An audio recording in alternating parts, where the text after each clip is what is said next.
दिंडोशी विधानसभा मतदारसंघात शिवसेना उमेदवार सुनील प्रभू यांच्या विरोधात संजय निरुपम यांना उमेदवारी देण्यात आली आहे। मराठा चेहरा विरुद्ध उत्तर भारतीय चेहराशी लढत दिंडोशी विधानसभा मतदारसंघात पाहायला मिळणार आहे। शिवसेनेचे उमेदवार संजय निरुपम यांच्याशी बातचीत केली आमचा प्रतिनिधी अक्षय कुडकेलवार यांनी।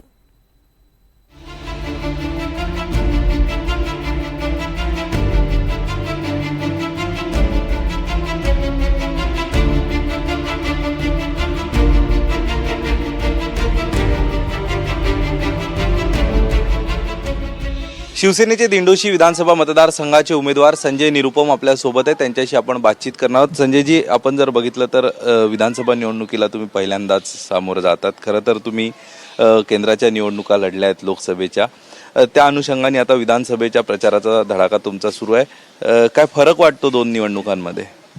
आणि फरक तर जास्ती नाही आहे, पण हा गोष्टी तुमचा एकदम खरा आहे की हा माझा 5वा निवडणूक आहे आणि याच्यापूर्वी मी 4 निवडणूक लोकसभाची लढली होती।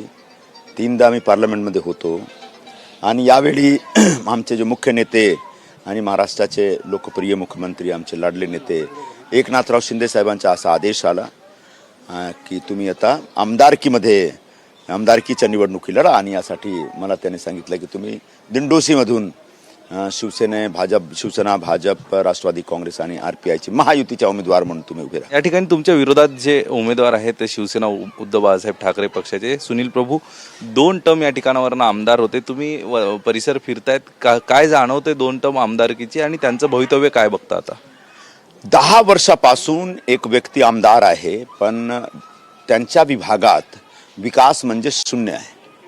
काही विकास झालेला नाही, रस्त्याचा विकास झालेला नाही, लोकांना पाणी भेटत नाही। जो SRA मध्ये जो लोकांना त्रास होत आहे 20-20 वर्षापासून त्यांच्या घर तुटलेलं आहे आणि त्यांचा विकास होत नाही, ते इकडे तिकडे भटकत आहे। ते महापौर पण होते जो इकडचे आमदार होते, पण त्यांनी एकही स्कूल एकही सरकारी हॉस्पिटल इकडे आणू शकले नाही। म्हणजे ते संपूर्ण फेल झालेले आहेत। मी त्यांना चॅलेंज करतो की तुम्ही संपूर्ण दिंडोशी विभागात गेल्या 10 वर्षामध्ये एकही काम केलेलं आहे तो मला दाखवा। आपण बघतोय या ठिकाणी महापौर आणि 2दा आमदार असणाऱ्या सुनील प्रभू यांच्या माध्यमातून अनेक विकास कामं प्रलंबित आहेत। ती कामं सोडवण्याचा विश्वास आता संजय निरुपम यांच्याकडनं व्यक्त केला जातो आणि याचं भवितव्य 23 तारखेला मतपेटीतनं बाहेर येईल। कॅमेरा पर्सन अरविंद मोरेसह अक्षय कुडकेलवार, NDTV मराठी, मुंबई।